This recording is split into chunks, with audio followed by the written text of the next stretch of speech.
heart for people and how he's been so generous to those in need. But right now, without any further ado, it's my distinct honor and privilege to welcome the next President of the United States, Mr. Donald J. Trump.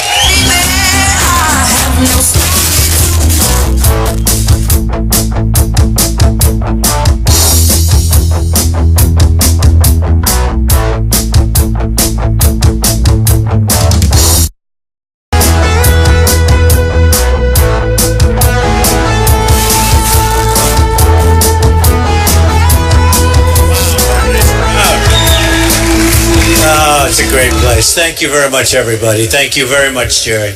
Jerry's been so amazing, actually, folks. You know, I'm a farm boy. I live on a farm in Virginia, and I was riding on the plane with Mr. Trump today, and I expected champagne and caviar, but he served us Wendy's cheeseburgers, and so I felt at home, and I was suddenly put at ease. But we're just so honored to be with you, Mr. Trump, and I just thought I would talk to you about some issues that are so important to our country and to all the folks here. And you know, one of the first questions a lot of people ask are, you know, you had every reason not to run for president. You've been so successful in business. You have a wonderful family. His family's here with us tonight, and he could have sat back. He could have enjoyed. Here they are. Melania, Ivanka, Jared. It's Ivanka's husband.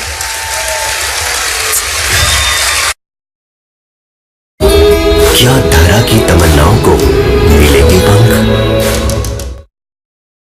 We're all set. And I said, Ivanka, please have the baby in Iowa. It would guarantee victory. Thank you very much. That's very nice. Thank you. I brought my whole family too. If you guys would stand, Becky and Trey and Wesley, right here.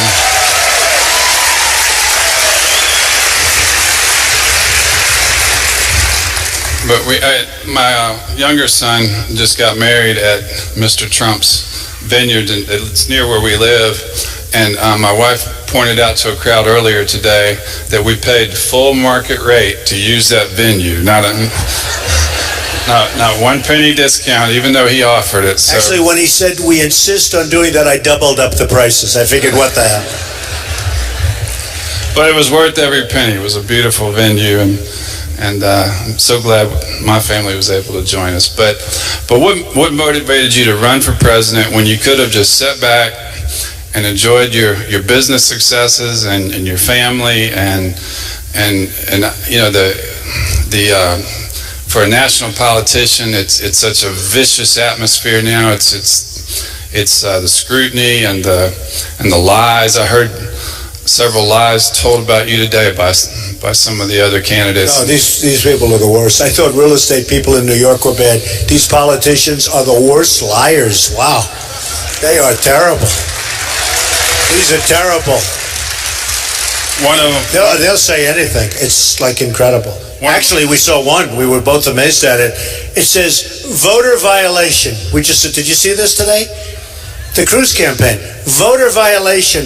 And it's like an official document being sent to people in Iowa that they have to get a vote because they're in violation, and then they have grades for different things, and it says F, and it's it's terrible. I've never seen anything like it, and I guess your Attorney General's investigating it, and it just came out. But I said, that is really terrible. It's a fraud as far as I'm concerned. But you're in a rough business over here, I'll tell you what. And one thing I said before, Jerry, you haven't had a winner in Iowa in 16 years. We're going to have a winner, you better believe it. You're going to have a winner this time. You're going to have a winner.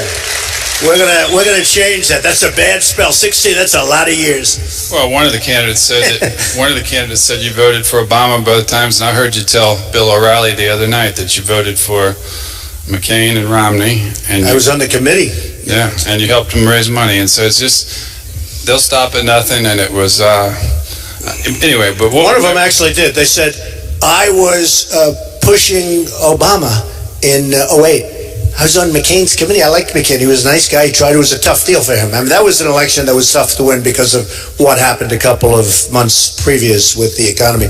But, the last election we should have won. That was the Romney election. I mean, sad. I'm not blaming anybody. I'm just saying sad that we didn't win it. And one thing I will say, Obama, and you have to give him credit, he was on television every night. He was on David Letterman, Jay Leno.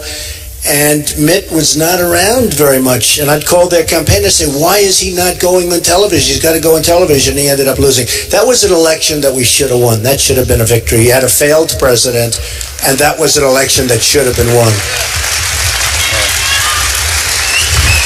Well, by the time Obama leaves office, Iran will have $150 billion of money that they don't have now. They're the leading state sponsor of terrorism in the world. And tell us what you'll do about that. Well, I use that deal all the time. A lot of you have heard some of my speeches, and see all the press we have back there. Look at these people. They just never stop. But a lot of you have heard the different speeches that I've made, and a lot of times I'll use that whole Iran deal as an example of gross incompetence and horrible deal-making, where we get nothing. We're giving $150 billion. They're a terrorist state. And I don't know, I mean, even beyond that, did you hear last week where Kerry said, no, we would expect some money to be spent on terror? And I'm saying, did he really just say that? And I figured they'd issue some kind of a statement saying he didn't say it, even though that's what he said. And he actually made that statement. Now they're going around, though, and they're taking the money, they're spending it all over Europe, all over the world. They're spending it everywhere but our country. They just ordered 118 Airbus planes, which is obviously not made by Boeing. Instead of ordering Boeing jetliners, they ordered from Airbus, which is European manufactured. They're buying in Italy. They're buying everywhere but us. They're buying missiles in Russia. I didn't know they were allowed to buy missiles, but they're buying missiles in Russia. They shouldn't be allowed to buy missiles. And they're spending that money all over, except for one place, the United States. That is the most incompetent deal I think I've ever seen in my life of any kind. Horrible. Well,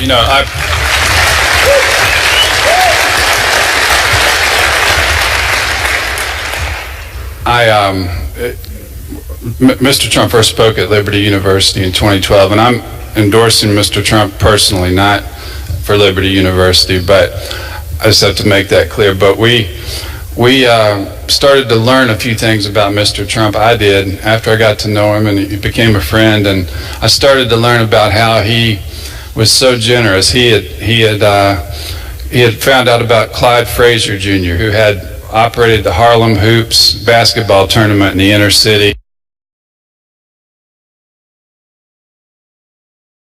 He got killed in the 9/11 attacks on the United States.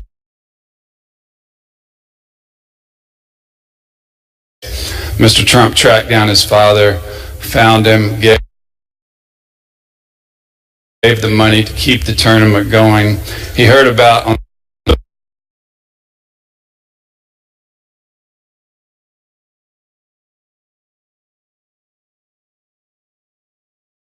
little things like that.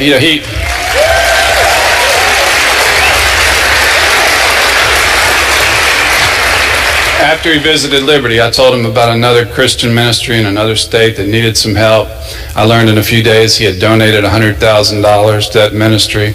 A couple helped him on the side of the road. His limousine broke down on a deserted highway, and he paid off the couple's mortgage. So the other night when all the other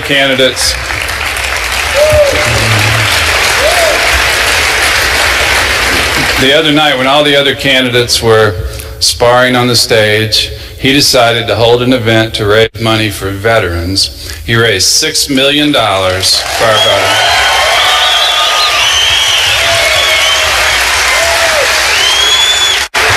And right now we're gonna make, this is the third disbursement to a local charity. This is great. This is for the Siouxland soldiers, and it's $100,000.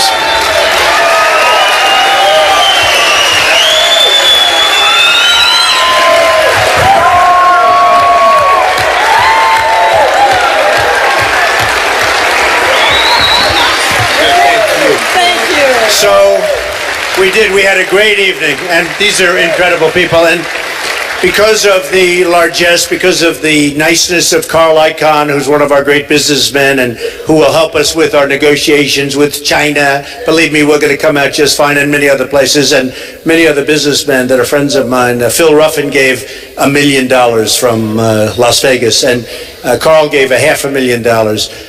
Ike Perlmutter, the great Ike Perlmutter, the head of Marvel, brilliant man. He and Lori, his wife, gave $1 million, and so many others. I mean, we had in 1 hour, we raised $6 million for the vets. And Jerry, we vetted the vets very closely because we want to make sure. We picked about 20 groups, 22 groups, and we're giving a lot of money out, and they're really happy about it. Tell us, what do you do exactly? What do you do to deserve all this money? Well, Support Civilian Soldiers started as a care package program about 10 years ago, just right across the street, sending boxes of candy and snacks to the troops overseas. And over the last 10 years, we've grown significantly thanks to this wonderful community, very patriotic community. Now we distribute groceries, we do hot meals, housing assistance, financial grants. We help however we can, and we do it all based on donations just from this community, and we've been doing it for 10 years. So, this is going to help a lot. Thank you so much. That's so great. Congratulations. That's great. Thank you. It's fantastic. Thank you. Thank you, darling. Thank you so much. You take care of yourself. Thank you. Thank you very much. Thanks. So many great people. It's amazing. You know, that's one of the things that really endeared me to Mr. Trump, because it reminded me so much of my father. He was very outspoken. He had a billboard at the entrance to Liberty's campus for years that said, "Liberty University, politically incorrect since 1971." But he was always so generous to people in need. He gave away so many scholarships to students in need. He almost bankrupted the school. That's a fact. And my mom would never let him have the family checkbook, because if she had, he would have given all the money away to people in need, and we wouldn't have had any money to pay the bills. But that's something that reminded me of my father and Mr. Trump. But that's not why I endorsed him. I endorsed him because I sincerely believe, you know, my father was criticized in the late 70s, early 80s for supporting a Hollywood actor who had been divorced and remarried over a Southern Baptist Sunday school teacher. Of course, the actor was Ronald Reagan. The Sunday school teacher was Jimmy Carter. But he said, Jesus said, "Render unto Caesar the things that are Caesar's." And he believed that meant we're to be good citizens. And rendering unto Caesar means choosing the leader who would make the best president of the United States, not the best Sunday school teacher, not the best pastor. It's just like when you have a sick child, you want to find the most qualified doctor to treat that child, not necessarily one that shares your faith. And he believed that. He pounded that into me from an early age, and that's why I'm supporting Donald Trump. Because I believe with our country's debt where it is in